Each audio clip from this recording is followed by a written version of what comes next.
If you're looking for a choice this morning on television, stay with us. We've got a healthy one. Find out what it's all about coming up next on Carolina People.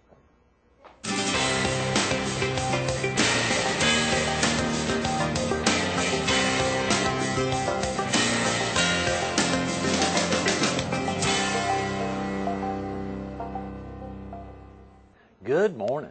Welcome to Carolina People. This morning we're at Stevens Floor Covering Center on the frontage road in Myrtle Beach, next door to the Sun News, right off of Highway 17 bypass. We're focused on South Carolina healthy connection choices. And we're visiting with Jeff Stensland, the Director of Communications for the South Carolina Department of Health and Human Services. Good morning, Jeff. Well, good morning to you. Thanks so much for coming in early on a Monday morning. I know there was a big trip down from Columbia. It was. Thank you for having me. The commitment to get the word out about what all's happening with the department and this tremendous new program. Absolutely. Absolutely want to let as many people know about it as possible. And we've got, of course, a lot of our viewers in the PD and down here on the Strand that are potentially available. That's correct. Potentially, this program could really be a part of their lives and could make a big difference for them. Absolutely. Absolutely. Medicaid's a large program in South Carolina. A little less than a quarter of the population is on Medicaid during any given year. So it's going to be a lot of folks in the PD region and throughout the whole state. So. A little less than a quarter of our population. That's correct. Is that right? Yes. Wow. We cover 60% of all births in South Carolina are covered. Oh, come on. It is true. It is true. That's amazing. Mm-hmm. Is that one of the highest percentages in the country? It's way up there, yeah. Right. It is pretty high. And that just suggests that the need is very high in South Carolina. So. Well, that's great. Well, I'm particularly glad we got you in. Real quick about yourself, Jeff. Are you originally from the Palmetto State? No, I'm not. I'm originally from the suburbs of Chicago, about half an hour outside the city. I moved down here a few years ago to get my master's degree, and I've been here ever since. Is that right? What brought you down? What type of studies was your master's in? I studied mass communications, emphasis in journalism, and then got hired on at the state newspaper shortly after that. I was there for 5 years. Is that right? Yes. A brother or sister publication to our next-door neighbor here, the That's correct. Sun News? That's correct, yeah. What was that like, working for a big daily newspaper in a state capital in a big college town? It was very exciting. It was great. I enjoyed it a lot. I had an opportunity to cover a lot of things while I was there. Right. I started out initially as a business reporter, Right. then moved to a crime reporter, and then I covered higher education, and then I covered state politics for my last stint there. Right. Yeah. And everything was principally there in Richland County, principally in Columbia, or Yes. did you travel around a little bit? We had some opportunity to travel a little bit, but mostly the focus was right there in the capital city. When I covered higher education, I had the opportunity to visit a lot of the colleges throughout the state, so I probably traveled a little bit more on that beat than any other. That is wonderful. What was it particularly about journalism that really piqued your interest? And clearly this position as Director of Communications for the state, for this department is very significant. Well, one of the things I liked about journalism and about working at a newspaper was that it was something different every day. It was never the same. There was always something exciting going on, always something new to cover. My current position is similar in the fact that there's no one day that's alike. Right. I could be talking about this program one day. The next day I could be talking to some reporters about some other things we have going on, or trying to revamp our website, or there's just a lot of different things that I do in this position, which is what I like. The website for the South Carolina Department of Health and Human Services is actually different from scchoices.com, which I know we'll talk a little bit about. Or it is different, although there is a link on our on the Health and Human Services website that'll get you to the Choices website. Really. Okay. So yeah, but they are two separate sites. That's tremendous. Yes, and you joined the South Carolina Department of Health and Human Services what year? This was 3 years ago. Okay. Yeah, I joined after having some conversations from some folks from the governor's staff. They had a need for public information communications person at the agency, and it definitely seemed like a good fit. At the time, I was covering state politics, and when the General Assembly's in session, that required me to stay many late hours during budget deliberations. Right. And I found that I had a brand new daughter at the time, and there were more nights than not that by the time I got home, she was already in bed. So I thought something something might have to change change. that up. Exactly. Yeah. So. I'm sure your wife was thrilled about that as well. She was. Getting you home for a little babysitting duty. Absolutely. Yes, and you all have since had a new addition to the family. That's right. That's right. We have a 2-year-old son now, and so that's our 5-year-old daughter and 2-year-old son. So Yes. a boy and girl. We're balanced. I think that's going to be it. Listen to that. Yeah. You think you're balanced. Yeah, yeah. No, that's it. What's the best part about being a dad now, Jeff? There's so many good parts about it. I think we were talking earlier. I know you're a father as well. I think one of the best parts is it keeps me young. I just enjoy sitting down and playing with them, taking them to new places. For them, everything is a new adventure, and even the simple things that we take for granted, it's amazing to them. So, and it's fun to kind of feed off of that and remember what that was like. So yes. That's what I enjoy. Well, of course, viewers can't see it, but I've got a big pillow behind my back here, and it's because of my 5-year-old lugging her around in locations that, when your daughter says, Daddy, pick me up, I mean, you're going to pick her up no matter where you are, no matter if your back's killing you or otherwise. It's getting harder and harder, though, as time goes by. It's heavier and heavier. That's right. That is exciting. Well, of course, that does keep you young, and that probably enables you to really stay in touch with a lot of the folks that are oftentimes enrolling when you think about that 60% of the population. It does. The opportunity to spend a lot of time with other families and other kids, and to see what issues and concerns people have out there. Right. So. And they're pretty much very similar across the board throughout the state. Many of the questions that you may find out in the low country are questions that are coming out of the upstate or the PD area as well. They are, and particularly now that healthcare is really part of the national conversation now with the presidential election going on, and healthcare and concern about insurance is always sort of it's becoming on the forefront of people's minds. So, people do have a lot of questions. They have a lot of concerns about changes to healthcare, how it may affect them. So that's really what we're there to do, is help answer those for them. Well, I know a lot of viewers have been getting some of the mailed out packets about the South Carolina Healthy Connection choices, and I know you want to highlight that.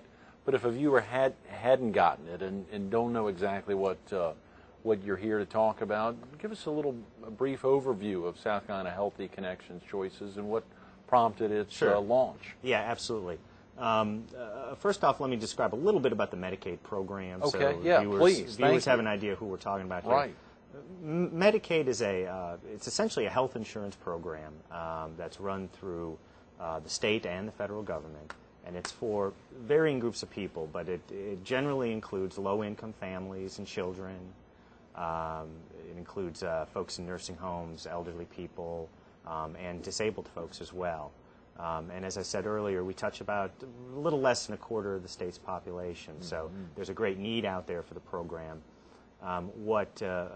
What prompted Healthy Connections choices, I think, was a concern from the agency, was that we could probably do a better job in ensuring that the folks that we cover have better health outcomes. And let me just get into a little bit of what I mean by that. Right. When you look at what South Carolina as a state spends on health care, we rank somewhere in the middle of the pack compared to other states. We're about 25th in terms of overall health care spending. But when you look at health outcomes of our citizens, we're 48th in the country. That's not a good thing. It shows that there's a big disconnect between what we're spending and the types of results that we're getting from that investment. So what we did was try to think of some ways in which we might be able to get a better return, keep people healthier. And that's where Healthy Connections Choices comes from.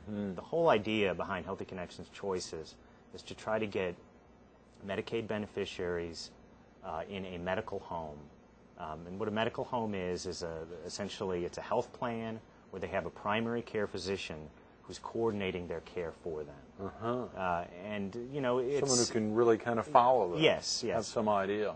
Under traditional Medicaid, Medicaid beneficiaries can go and see, whatever doctor they might want to, which on the surface may sound good, but what we see and what we've seen historically is a lot of folks seek very sporadic care. They tend to bounce from one doctor to the next, and they're not really tied to a physician that's kind of their doctor, their family doctor that they trust. So this whole program is meant to encourage that relationship with a doctor. That is wonderful. So that's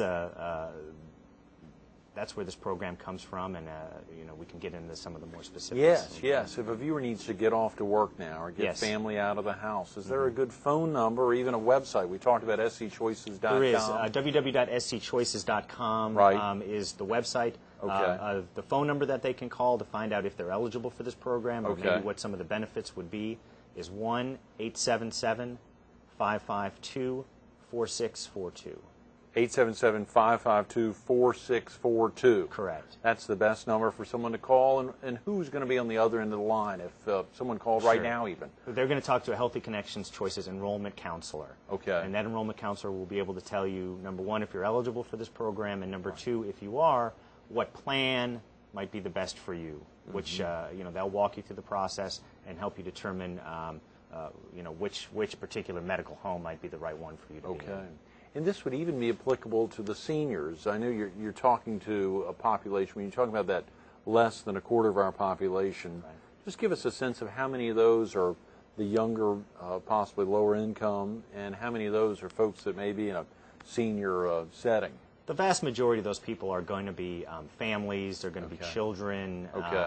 We do have a significant population of elderly folks that are on Right. Medicaid.